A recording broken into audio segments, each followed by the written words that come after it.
العمي المودة والصداقة.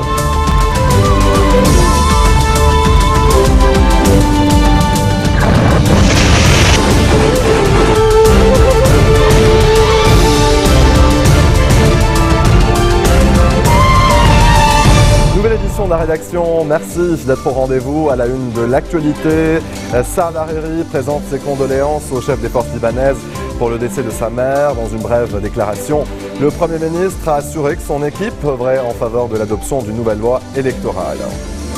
Le président syrien Bachar el-Assad rejette le projet de son homologue américain Donald Trump d'établir des zones de sécurité pour les civils en Syrie.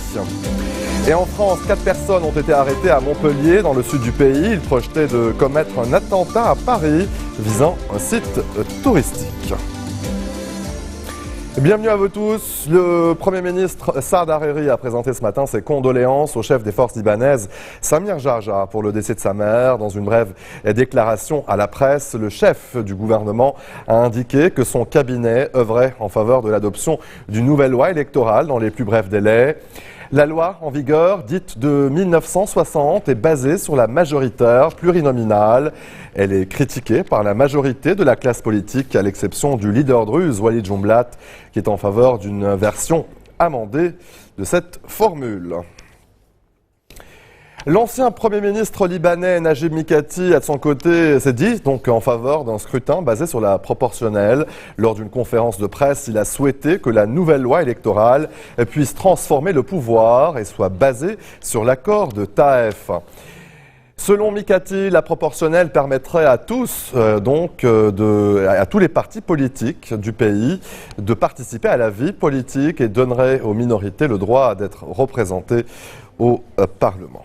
De son côté, Talal Arslan, le député druze de Haley, a été reçu ce matin au palais de Baabda par le président de la République, Michel Aoun. Un entretien axé sur la loi électorale qui doit régir les prochaines élections législatives. La loi de 1960, contrairement à la proportionnelle, n'assure pas une juste représentation de la communauté druze, dixit Arslan au cours de cet entretien. Dans le reste de l'actualité, je vous le disais en titre, le président syrien Bachar el-Assad a rejeté le projet de son homologue américain Donald Trump d'établir des zones de sécurité pour les civils en Syrie. La modalité pratique de la mise en place de ces zones de sécurité n'ont pas été détaillées. Selon des médias américains, le Pentagone devra établir sous 90 jours un plan en vue donc d'établir de telles zones en Syrie ou dans des pays frontaliers. Dans une interview à Yahoo News, Bachar el-Assad estime que la crise des réfugiés avait été provoquée par les actes terroristes soutenus par les forces étrangères ainsi que par les sanctions occidentales imposées à la Syrie. Aux États-Unis, la Cour d'appel fédérale de San Francisco a maintenu la suspension du décret de Donald Trump sur les visas. Et si les entreprises de la Silicon Valley, les ministres de la Justice de 16 États et de nombreux groupes de pression militent pour le rejet de ce décret, les sondages aux États-Unis montrent que l'électorat du président Trump le soutient. Le milliardaire promet de poursuivre la bataille judiciaire afin de défendre sa mesure. Rendez-vous au tribunal, la sécurité de notre nation est en jeu, a tweeté Donald Trump en réponse à la suspension de son décret. Julie Chouteau nous en dit plus. Son décret anti-immigration reste suspendu, mais Donald Trump ne compte pas baisser les bras. Rendez-vous devant la justice, la sécurité de notre nation est en jeu. Selon la Cour d'appel de San Francisco, aucun attentat n'a été commis aux États-Unis par des ressortissants des pays visés par le décret anti-immigration. Les magistrats contredisent le gouvernement. Pour eux, le gel de la mesure ne représente pas une atteinte à la sécurité nationale. Une victoire pour les représentants de l'État de Washington, premier à avoir porté plainte contre le décret. Le président a le choix. Il peut continuer le combat ou il peut détruire son décret et tourner la page. Je le recommande fortement, cette dernière option. Pourtant, Donald Trump devrait probablement saisir la Cour suprême des États-Unis. Son combat est loin d'être gagné d'avance. La Cour est idéologiquement divisée. Elle compte 4 juges progressistes et 4 conservateurs. Un 9e magistrat n'est pas encore entré en fonction. Signé le 27 janvier par Donald Trump, le décret interdit l'entrée aux États-Unis des ressortissants de 7 pays à majorité musulmane et suspend l'accueil de réfugiés. Dans les jours qui ont suivi, la promulgation de la mesure avait provoqué le chaos dans les aéroports américains. 60 000 visas avait été bloqué par les États-Unis. Le Premier ministre japonais Shinzo Abe est arrivé à Washington pour une rencontre au sommet avec le président Trump. Le chef du gouvernement japonais a atterri avec, dans ses bagages, des promesses de création de plusieurs centaines de milliers d'emplois aux États-Unis et de renforcement des capacités militaires du Japon, avec l'espoir qu'elles permettront d'apaiser les critiques de Donald Trump à l'encontre de son allié japonais. Le locataire de la Maison-Blanche accuse Tokyo de ne pas payer assez pour l'entretien des bases américaines au Japon. Le gouvernement nippon, de son côté, craint un repli des États-Unis de la région ou que Donald Trump ne finisse par conclure une sorte de pacte avec Pékin au détriment de Tokyo. Et justement, le président américain lâche du lest sur la Chine. À la demande du président Xi Jinping, Donald Trump a accepté de respecter le principe de la Chine unique, annonce cette nuit de la Maison-Blanche. Changement de cap également concernant Israël. Selon le milliardaire, le développement des colonies ne serait pas bon pour la paix. Laure Manin. En politique internationale, Donald Trump tâtonne, tenant à quelques jours d'intervalle des déclarations radicalement différentes sur des dossiers sensibles. Sur la Chine d'abord, Donald Trump a affirmé à son homologue Xi Jinping qu'il respecterait le principe de Chine unique, qui se traduit notamment par l'absence de relations diplomatiques entre les États-Unis et Taïwan. Un revirement apprécié par Pékin. Le principe de la Chine unique est la politique de base des relations entre les USA et la Chine. Nous apprécions que le président Trump ait déclaré que le gouvernement américain adhère à la politique de la Chine unique pendant cet appel téléphonique.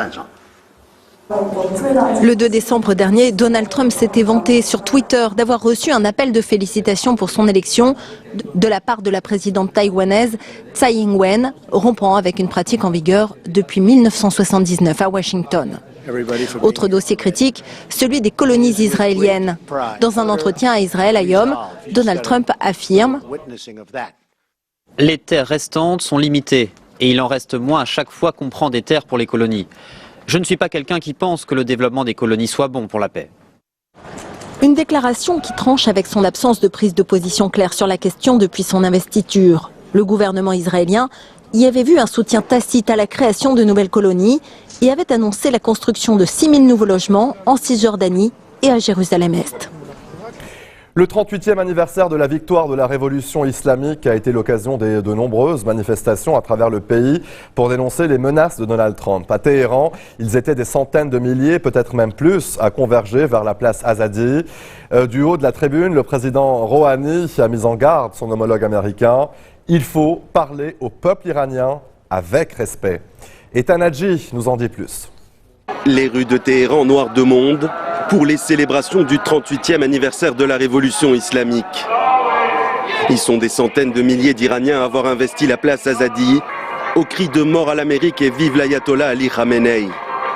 Une véritable démonstration de force et l'occasion pour le régime de répondre à Donald Trump qui a multiplié les menaces contre l'Iran depuis son entrée en fonction. Aux États-Unis, quelques novices ont pris le pouvoir. Mais il faut qu'ils sachent qu'ils doivent s'adresser au peuple iranien avec respect. Le président Hassan Rouhani hausse le ton en réponse selon lui aux propos mensongers du nouveau locataire de la Maison-Blanche. Il faut dire que le président américain n'a jamais caché son hostilité envers Téhéran et a toujours dénoncé publiquement l'accord sur le nucléaire iranien scellé en 2015. La tension est montée d'un cran entre les deux puissances après l'essai balistique effectué par l'Iran fin janvier. Washington brandit depuis la menace de nouvelles sanctions. Pour Téhéran, ce tir de missile s'inscrit dans son programme de défense. Nous ne sommes pas censés arrêter le renforcement de notre capacité militaire à cause des menaces de M. Trump. Les essais balistiques vont continuer comme prévu. Comme nous devons nous défendre nous-mêmes, nous n'allons pas demander l'autorisation de M. Trump ni de personne. Les autorités iraniennes ont annoncé des mesures de réciprocité en cas de nouvelles sanctions américaines. Une réciprocité déjà appliquée après la décision prise par Donald Trump d'interdire l'entrée de ressortissants musulmans aux États-Unis. Restez des nôtres, on se retrouve après ceci.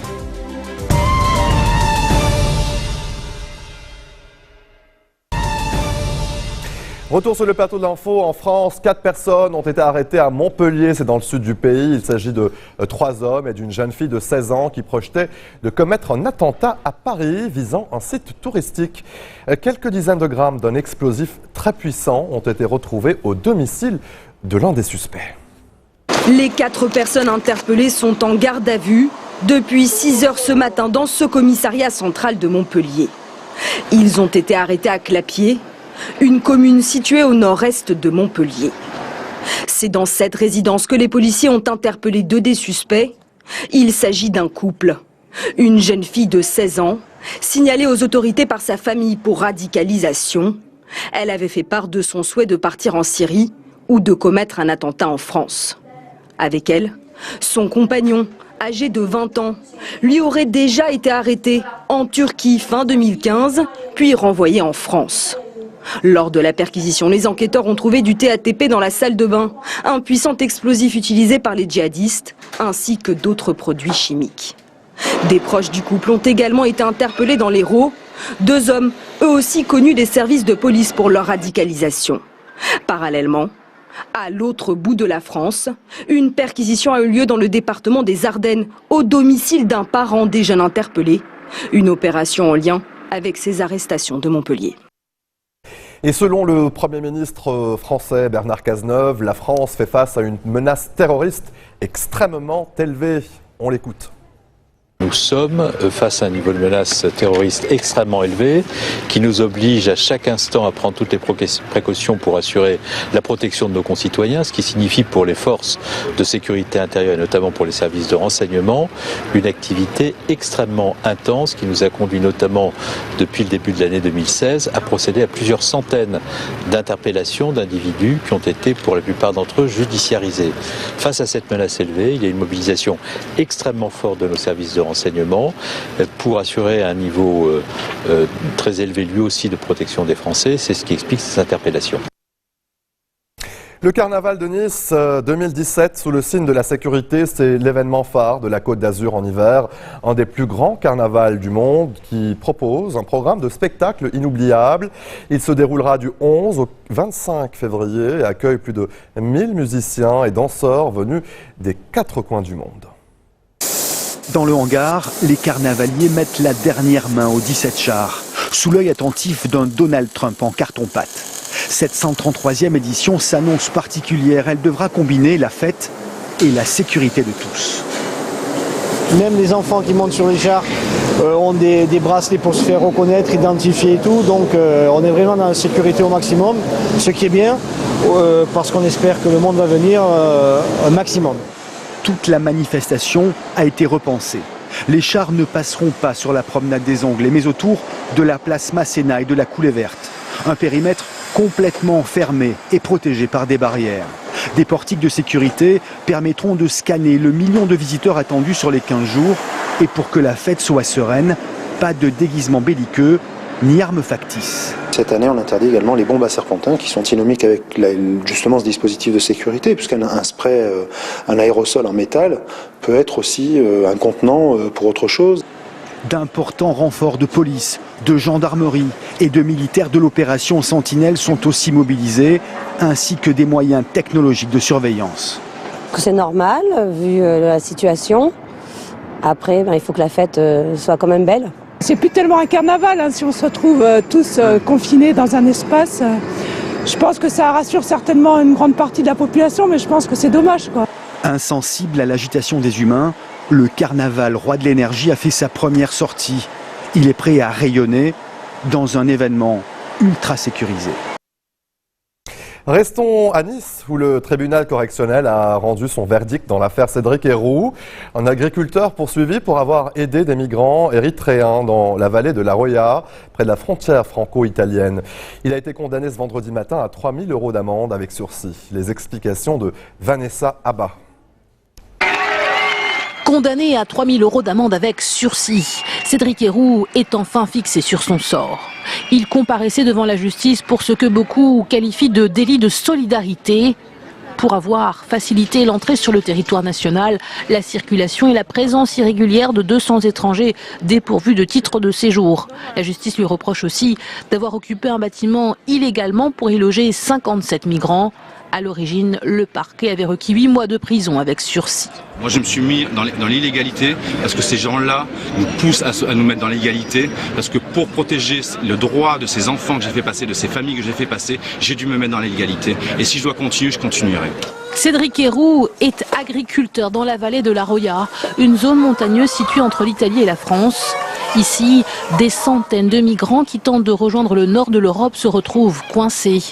Des Soudanais, des Érythréens notamment, qui ont croisé le chemin de Cédric Héroux un jour. Depuis le mois de mars 2016, il a aidé toutes ces familles et enfants à passer la frontière. Une fois arrivés en France, ils étaient hébergés, nourris et soignés ici, chez Cédric, dans ces 2 caravanes et ces tentes.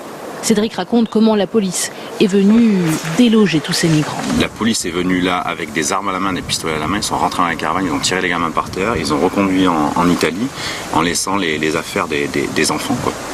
Et ils sont remontés le lendemain matin à pied. On n'est pas trop loin de la frontière italienne, ils sont remontés à pied et ils ont été pris en charge par l'État 4 jours après. Donc à quoi ça a servi on ne sait pas, quoi. Pour Cédric, les pouvoirs publics doivent faire face à leurs responsabilités. En attendant, il se dit prêt à récidiver s'il le faut. Retour aux États-Unis, direction le nord-est du pays qui subit d'importantes chutes de neige accompagnées de bourrasques. Jusqu'à 30 cm de neige sont attendus à New York et jusqu'à 45 dans certaines zones de la Nouvelle-Angleterre. Quelques 3000 vols à destination ou au départ des aéroports de New York, Boston et Philadelphie ont été annulés. Les allées de Central Park sont entièrement blanches et les promeneurs ravis de ce paysage enneigé. La veille pourtant, les joggeurs couraient dans les rues de New York en t-shirt ou même torse nu. Il faisait 16 degrés. En une nuit, 20 cm de poudreuse se sont accumulés et malgré leurs difficultés, les New-Yorkais semblent plutôt l'apprécier. J'adore ça, j'adore. Mes chaussures, tout est trempé, mais ça m'est égal. Je pourrais marcher dedans en tongs, je viens de Californie, alors pour moi, c'est extraordinaire. Hey, si ça vous embête, restez chez vous et n'allez pas travailler. Mais pour moi, pas question. Malgré les déneigeuses qui parcourent les avenues, la ville tourne au ralenti. Hier, 3000 vols ont été annulés sur la côte est américaine et toutes les écoles de New York étaient fermées. Certains élèves en ont profité pour faire les premières glissades de l'année. Et c'est sur ces images que l'on se quitte. Tout de suite, le rappel des titres. Saad Hariri présente ses condoléances au chef des forces libanaises pour le décès de sa mère. Dans une brève déclaration, le Premier ministre a assuré que son équipe œuvrait en faveur de l'adoption d'une nouvelle loi électorale. En Syrie, le président Bachar el-Assad rejette le projet de son homologue américain Donald Trump d'établir des zones de sécurité pour les civils. Et en France, 4 personnes ont été arrêtées à Montpellier, dans le sud du pays. Ils projetaient de commettre un attentat à Paris visant un site touristique. Merci de votre attention. Excellente suite de programmes sur notre antenne et bon début de week-end à toutes et à tous.